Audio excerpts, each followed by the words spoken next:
Welcome back, everyone, to Disc Golf Network's coverage of the Open at Belton. We're now in round 2, front 9. This is the first stop of the Disc Golf Pro Tour Silver Series. I'm Nathan Queen, again joined by Chandler Fry. Hello, everybody. In contrast to yesterday, the conditions are perfect, and we have some players who are looking to shoot low. Yeah, we have Chris Dickerson to start us off, and then Paul Oman gonna be second on the card today. We also have Joel Freeman and Blaer Orn. I'm sure I butchered that name, but we'll work on it throughout the video.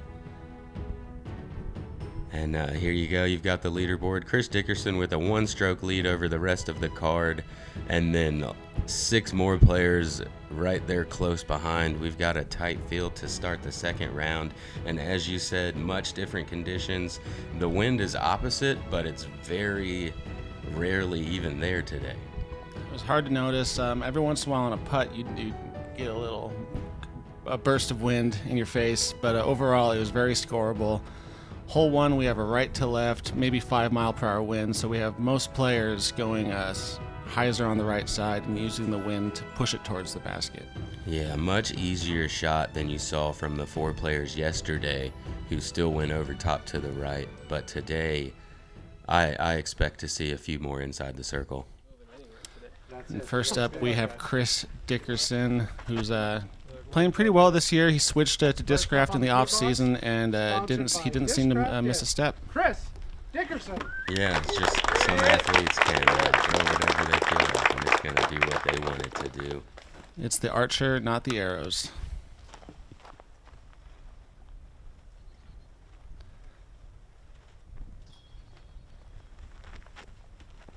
And we're off.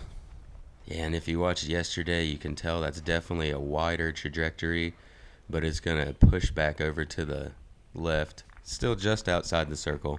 Yeah, I think he was expecting the wind to push it a little harder, but the disc cut down a little fast. Paul Oman from Indiana, one of my favorite players to watch. He is so smooth. Yeah, I'm very excited to watch him throw this round. Very unique style, very slow run-up, but powerful burst right at the end.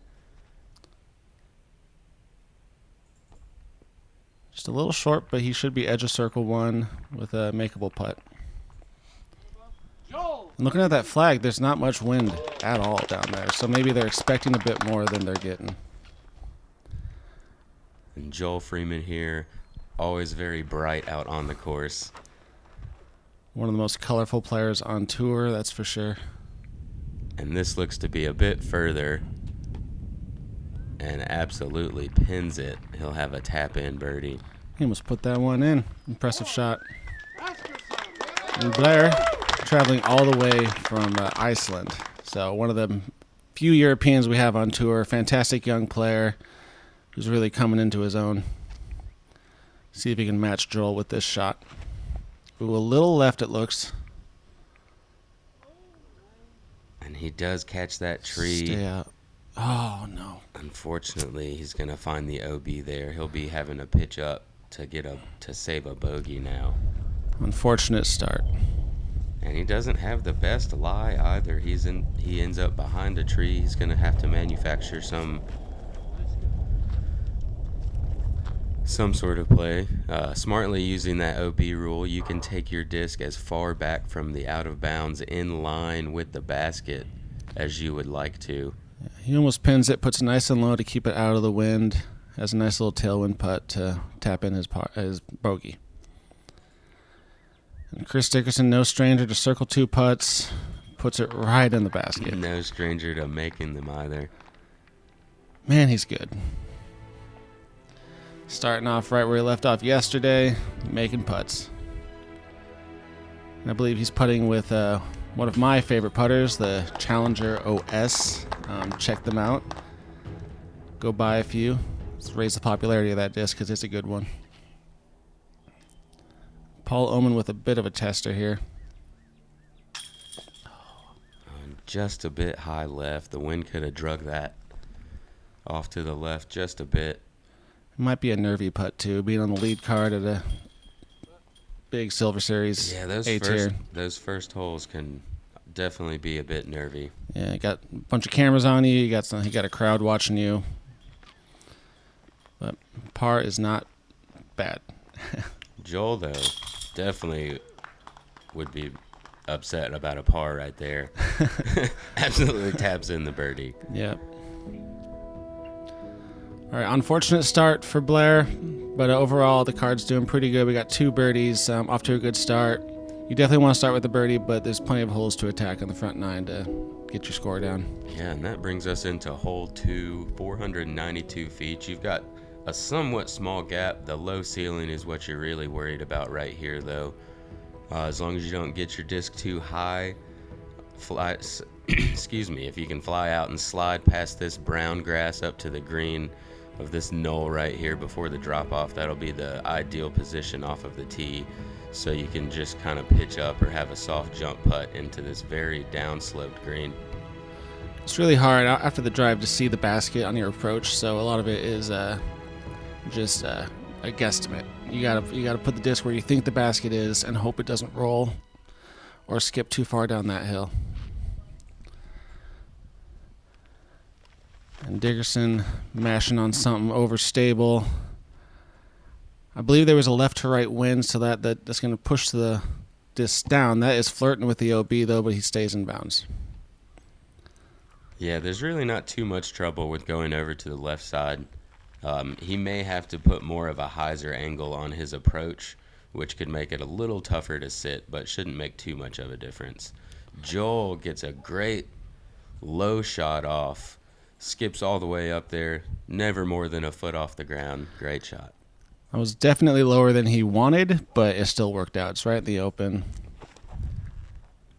This is a perfect looking shot from Paul. Yeah, this is going to fade back to the left and make it all the way to the top of that knoll, it looks like. He may be able to physically see the basket from there. And that is definitely a plus.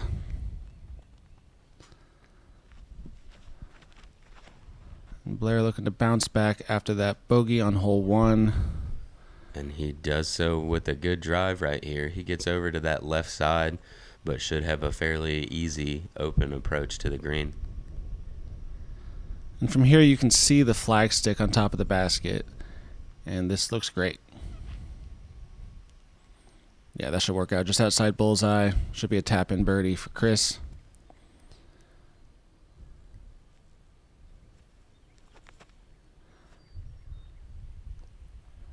Another great shot from Blair. Yeah, and playing as the second easiest hole on the course today, this is kind of what you expect to see out of the lead card. Absolutely. Joel going to do the same thing inside the bullseye. Oh, he might be going for this eagle putt right here. He is not. And he is a smart man. Uses the stump, and we're going to pretty much have 4 tap-ins here.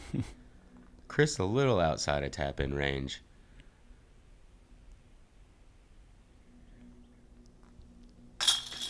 And laser focus, that's why they call him the limestone laser. The guy puts it right in the bucket.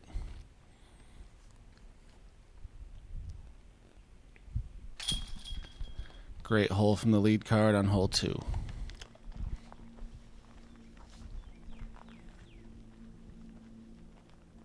Yeah, I think if one of the holes could get a little harder out here, that could possibly move this basket back or do something of that sort. But the ceiling's gotten a little higher over the last couple years, which makes that tee shot much easier to get further down the fairway. So it just kind of makes that hole give you some star frames. Yeah, I say we should use that river as much as possible. Push it back to the riverside and get some scary approaches going. Which brings us to hole 3. In my opinion, one of the hardest par 3s on the course due to the fact that there's a Mando on the right, OB along this hillside, and then the Leon River flowing on the left. There's a lot of trees you have to navigate through, but if you make it through those trees, you should be having a birdie putt. Yeah, the intended line here is great. I think there may be a tree or two that could keep you from getting your disc to the basket all the way. But definitely a great par 3, and looking forward to watching these guys throw it today. Yep. We're going to see 4 sidearms from these guys. Little flex shots with overstable discs. Chris is, I'm assuming, using a Raptor on this hole.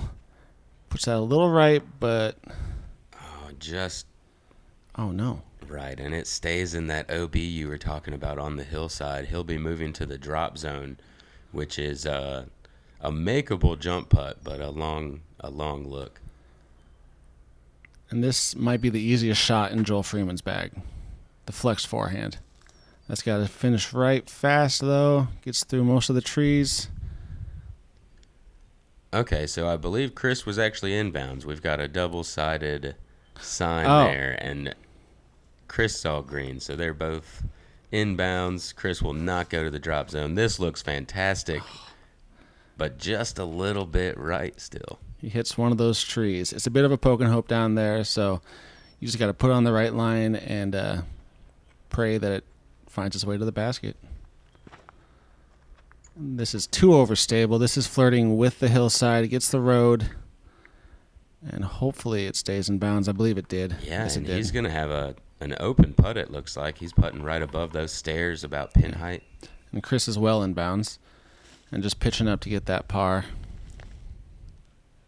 Very nice touch. And we didn't see where Joel Freeman went, but I believe he's probably around edge of circle 1. Here's Paul from about 80 feet, giving it a run. Oh, nice effort there. Yeah, very nice line. 80 feet away and just missed to the left. Joel probably 55 feet. And Joel coming off a huge win at Crush of the Concho, I think averaging around 1065, gives that a really good bid, but just a little low. And this is a tough angle. Yeah, just outside the circle, but it looks like it drops off about 6 feet or so, maybe even more. And gets the height right, but just off to the left side. Yeah, he wants that one back.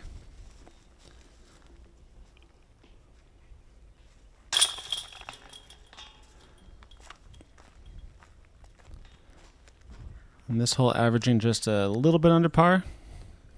Yeah, just only just over a quarter of the field getting birdies on this hole. It averaged at 0.12 under par.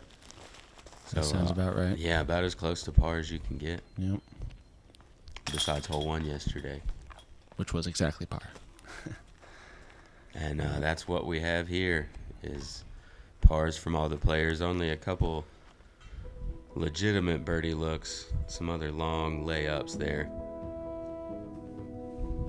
The card chugging along, getting the pars. You want to get the birdie on that hole, but with the OB and all the trees, you can't be too upset with the par. Yeah, once you get one of those kicks, you're happy to not be OB. But that brings us into hole 4. A pretty tight gap to hit off of the tee, 445-foot par 4.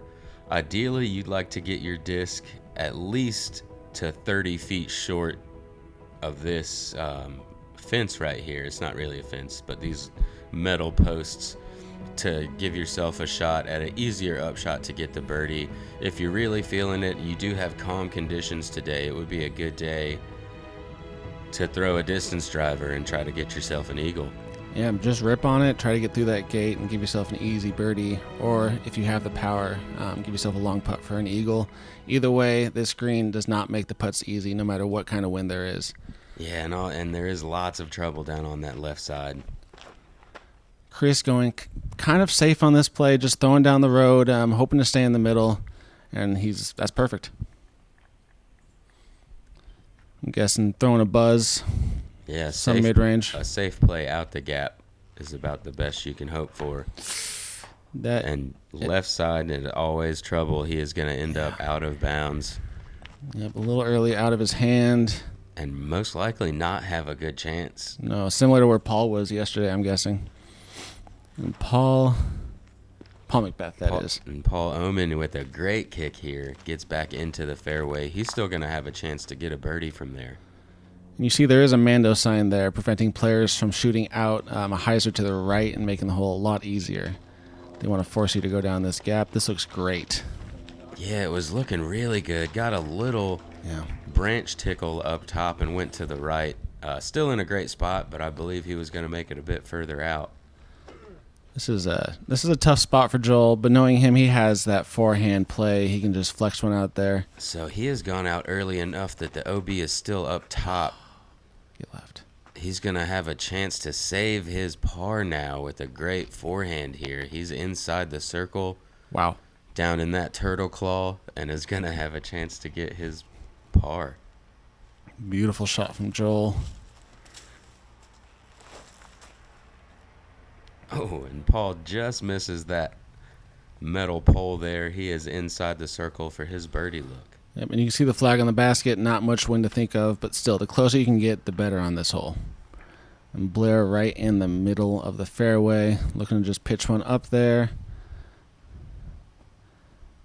Beautiful shot. Bit awkward with that little tree right there. He's going to have to straddle putt from there. And Chris already out of the gap.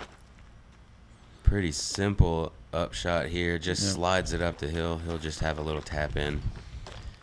Well played hole by Chris. Even though it's not that windy today, these putts can still, if you think about them too much, they can still get in your head this uphill like this. Especially when it was so windy the day before. You're thinking something's got to happen. Why is it so calm? It just doesn't make sense. And so best to just get up there, do your normal routine, and knock it out. That was an insane par save by Joel Freeman. From where he was to put it there and get that par, wow. Yes. And Paul, again, just a bit left side there. Still got the nerves going. Blair putting it in the basket for the birdie. And Paul going to tap in for the par.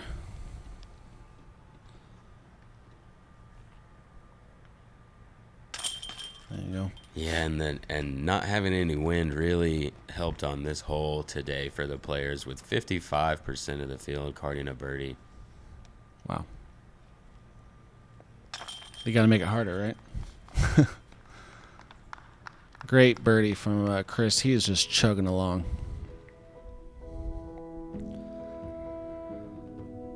Overall, a great hole from the card, kind of representing the rest of the field, with half of them getting birdies and half of them getting pars. And once again, great save by Joel Freeman. Fantastic. Brings us on to hole 5. You have a few choices on this hole. With this wind, you can really do anything. You can go right side of this tree in the middle and just kind of flex it, or put a hyzer out there. You can flex it to the left, or if you're feeling spicy, you can go big Anheuser flex shot over the top, which some players elect to do. Ultimately, you just want to get in the middle of this field and give yourself about a 400 to 425 foot upshot to this green, which is called, I believe it's the Lion's Eye. The Lion's Eye. Hopefully you don't find yourself behind those mozzarella sticks or the eyelashes. But just give yourself a putt and hope there's not a lot of wind and get a birdie. Yeah, I hope that we'll get to see some of those Anheuser flexes today with the soft left to right wind that we have. It would play very well into that. Yeah. Very interesting green that we see here. A lot of work's been put into it, and definitely shows. Oh, that's got to get out of that tree. Yeah, he should have gone with that big Anheuser shot. Definitely would have been better than that. Luckily, he bounced away from that trunk, though, and he'll be able to have an open shot. Yeah, probably 550 from the pin, I'm guessing. Oh, and this is pulled right. Oh. This needs to... Oh, no. I think that looks like it might be hanging over the inbounds area. We can only hope. Those flags do get pretty close to that tree right there. That's a tough one. But either way, he has a difficult spot to throw from. Joel going big Anheuser flex shot. He's going roller. No, he's not. Big Anheuser flex here. Gets the cameraman to turn around. What an incredible shot. That was 500 feet, I believe, at least. And he's wide open to the basket from there. Paul trying to go a tighter Anheuser shot and kind of pulls it into that tree where Chris is at.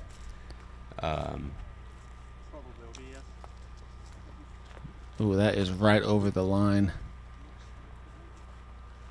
This is right Yeah, now a group decision. That's close. Whatever they say goes. I'm sure Blair is arguing for inbounds. That is a tough call. Benefit does go to the player. If it's too close, usually the player gets the call. So we would need some a level or something to really rule that against. Looks like inbounds. It looks like they're gonna call it inbounds. and Blair can thank his lucky stars on that one. Yeah, and he'll still have an opportunity now to get his par. And the green isn't very reachable from here, but he does have some elite distance. If that flexes out, which it is not. All right, so he should be able to pitch up now for his third shot and tap in a par if he can stay on that green. And this is a situation where Paul Oman's height is not an advantage at all. But he gets a pretty good throw off. Just catches those late branches, but he'll be in the same situation trying to get his par from there. Yeah.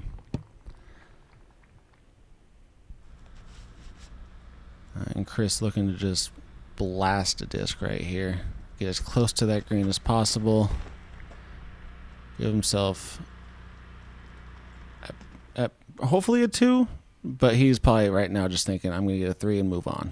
Or 4 and move on. There you go. And yeah, he does make it across the road, but not a runnable situation. Joel already passed that second tree line. Just an incredible drive. He's pulled this upshot too far to the left, though, and is going to have a scarier putt than you want. He is inside the circle, though. Yeah, he is on the good side of the basket, though, with the tailwind.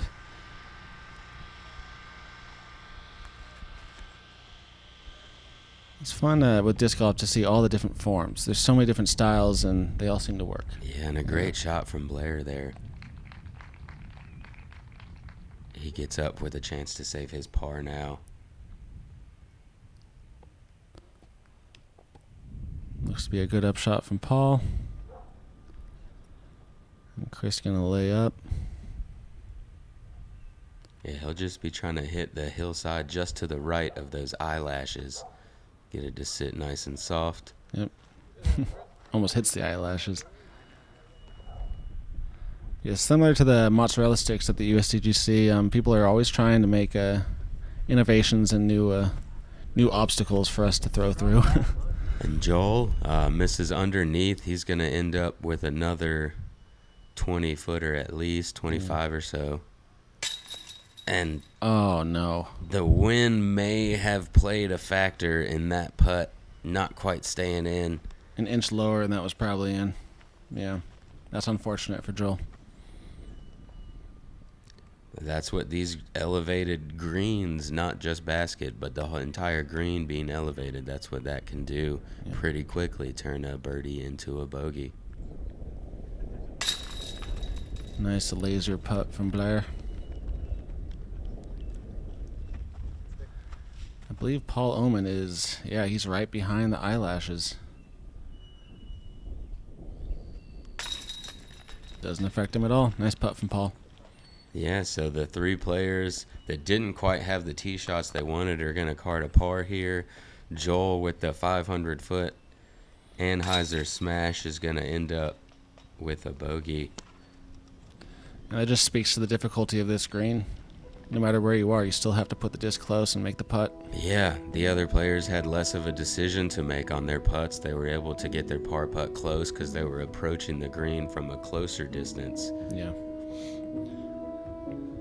And that brings us into hole 6, 403 feet. You've got this outside left to right shot. You'll see some forehands or maybe some right-handed backhand rollers. You can go straight up the middle if you're feeling confident in your gap hitting ability. The wind today, I believe, would play into that straight up the middle shot or maybe the backhand roller.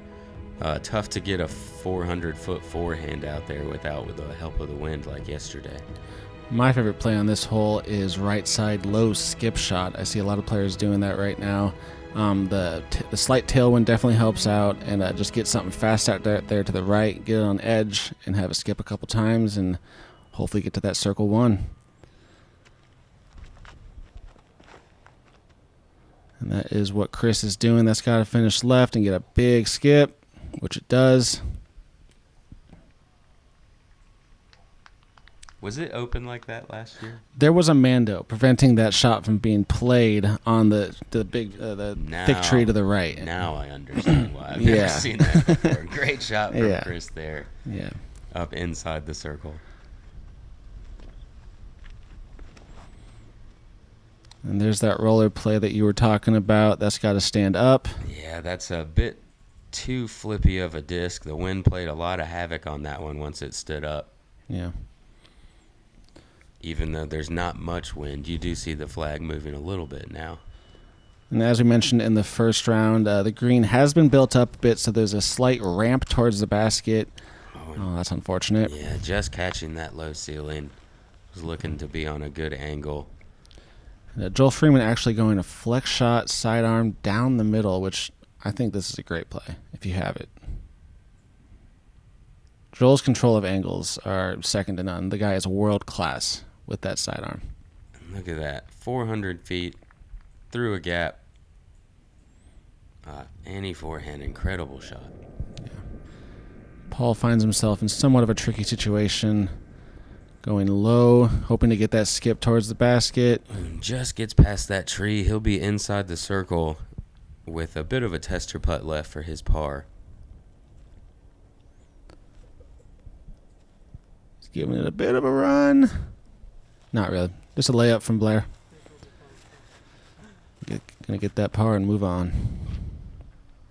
Joel with a pretty big putt with that. The wind is kind of ripping right there. Oh my gosh, he is not getting the luck right now. Yeah, I think that's 2 putts in a row. And you can see his reaction right there. Yeah, his disc is falling out in the direction that the wind is blowing. Not quite what you want to see. Both of them definitely could have stuck. Yeah, great Chris birdie. Does get a great birdie there. Guy's a machine. Yeah, he missed the Mando though, so. Oh yeah, misplay. No, great birdie from Chris. Yeah, not having the Mando there definitely makes this hole a lot easier. The right-hand, backhand play is the easiest play. Yeah, and it did play under par today. Not by much. It played at a 2.93. Yeah, as opposed to previous years where I'm guessing it was playing definitely over par. Yeah, and 22% of the field able to get a birdie. So still not a lot of birdies, but not too much opportunity for bogeys. Yeah, and you can see Joel's frustration right there. That's real. Couple back-to-back putts that are just so close to going in. I feel like he didn't do anything wrong. If anything, he can put it like an inch to the right or left, but knowing him, he'll bounce back. He's a strong player. Yeah, and a good par save from Paul Oman there. We can call it a Paul save. I like that. Yeah. Hole 7, pretty straightforward. All you got to do is avoid the OB on the right side and the OB fence on the left. It is a pump, though. 476 feet. Most players have that distance, but for some reason this hole makes it so hard when there's wind from right to left, left to right. For a lot of players, the only chance they have of getting it is with a tailwind, which we did not have today. I believe it was left to right. So these guys are just looking to pump something out there overstable and give themselves a putt. But this hole was averaging right around par. So a good amount of birdies and a good amount of pars and a couple bogeys. Yeah, although a lot of players do have the distance to reach 476, it's one of those questionable accuracy distances. Yeah. Not for Chris, though. He's got accuracy no matter how far he throws. He'll be just outside the circle with a bit of a tail or right to left wind there. Any player would be happy with that shot. Maybe not Chris, though. This looks a little left. Oh, and also just a bit high, catches those branches up there and smacks it down. He'll have a much longer upshot than he was looking at. And Paul definitely has this distance, but that looks a little right, but it has good angle on it. If he gets a couple skips, it might get to circle 2. Probably right around circle two's Yeah. edge. Most likely a layup from there. You do have a pretty good drop off behind the basket here.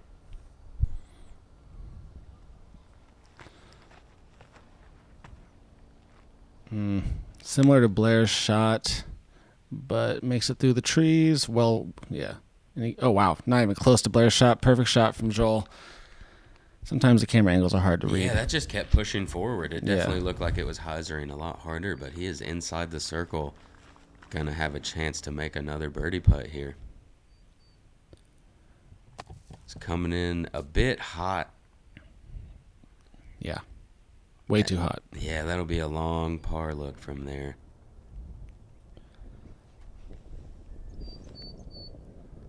Yeah, and definitely just a little pitch up there. Smart play. Get him another Paul save. Another Paul save.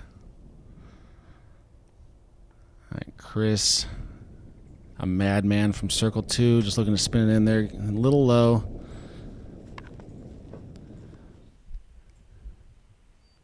And this is a position you do not want to be in right now. Oh, sails it over the basket with that wind, hits the flag, fortunately, keeps it by the bucket, but he'll be carding a bogey.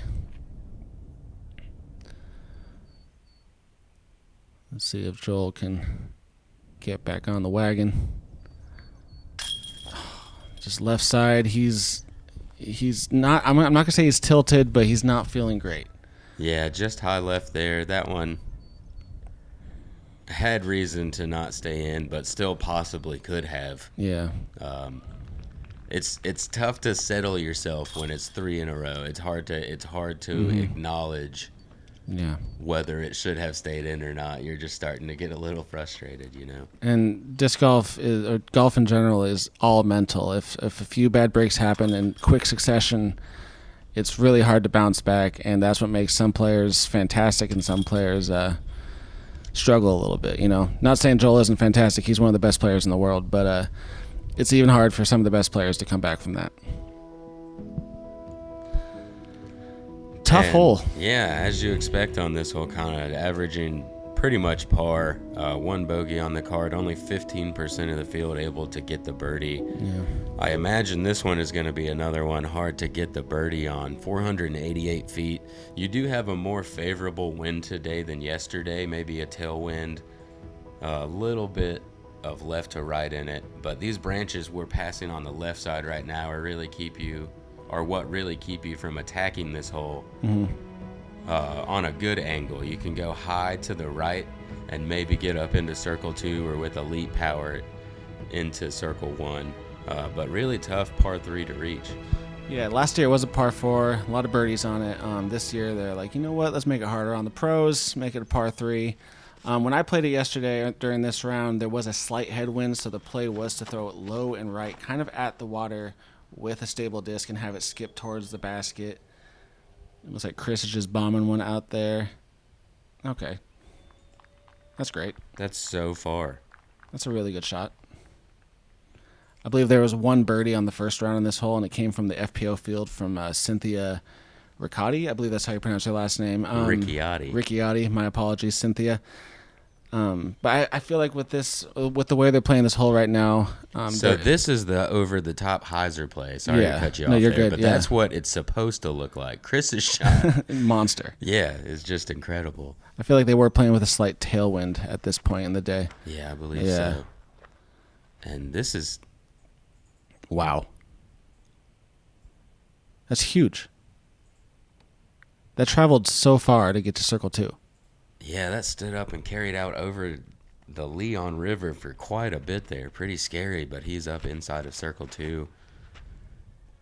And Blair trying to take that inside Gotta line, and unfortunate Yeah. early release a little bit leads to an out of bounds. He'll be playing for a bogey now. Those trees are mean. They grab your disc and they just throw them out of bounds. It's still kind of a tough little upshot for Blair here. Looks like he navigated the trees pretty well. Very nice.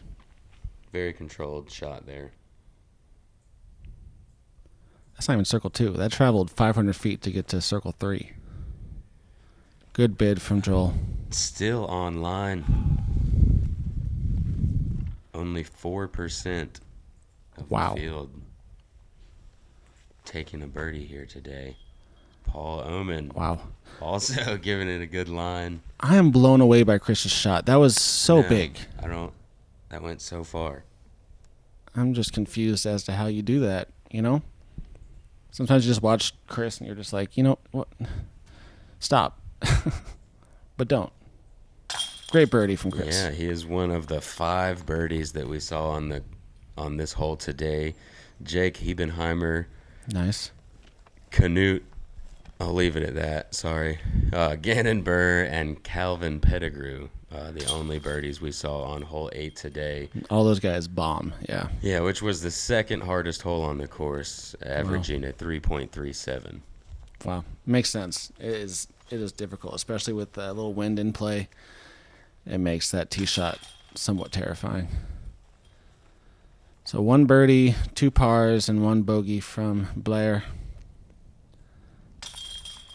And there's a putt from Joel that stayed in the bucket. Still looks pretty angry.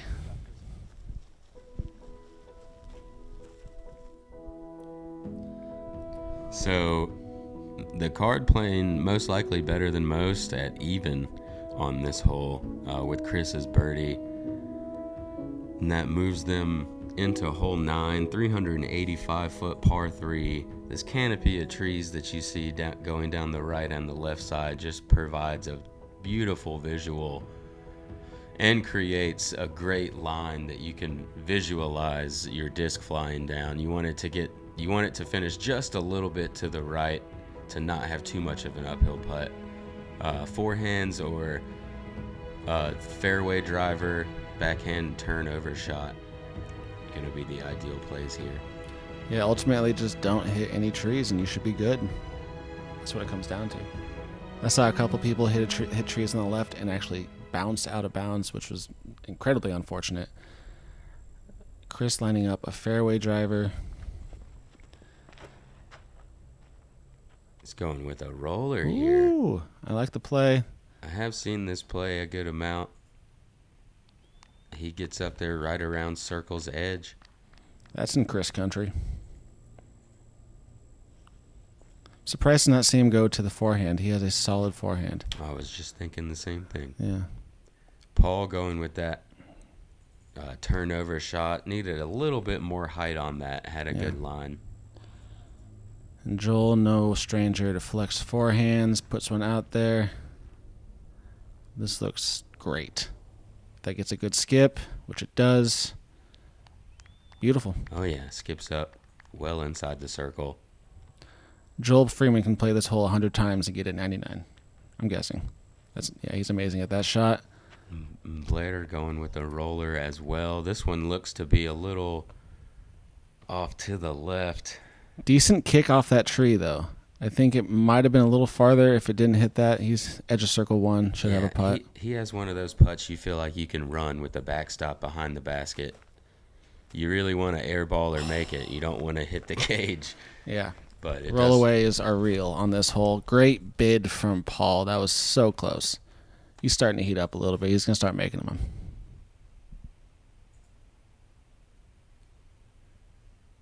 And Blair hiding his face from the camera. Beautiful. Yeah, what a putt. Never left center.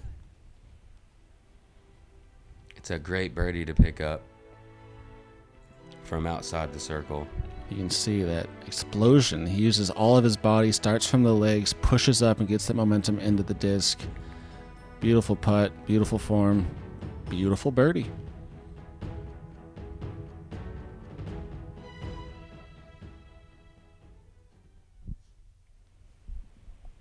So now we have Chris here.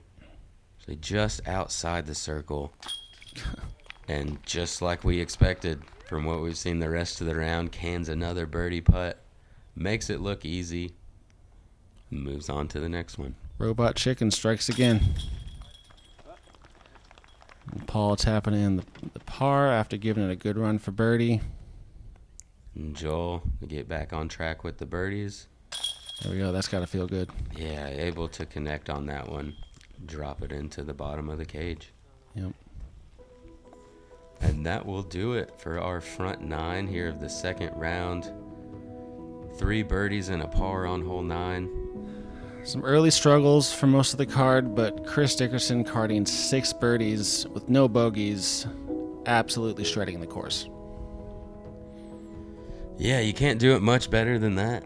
You really can't. Make all of your putts and hit all of your drives. Yeah, the guy's good. He's going to look to keep it up on the back 9, and we'll see you guys there.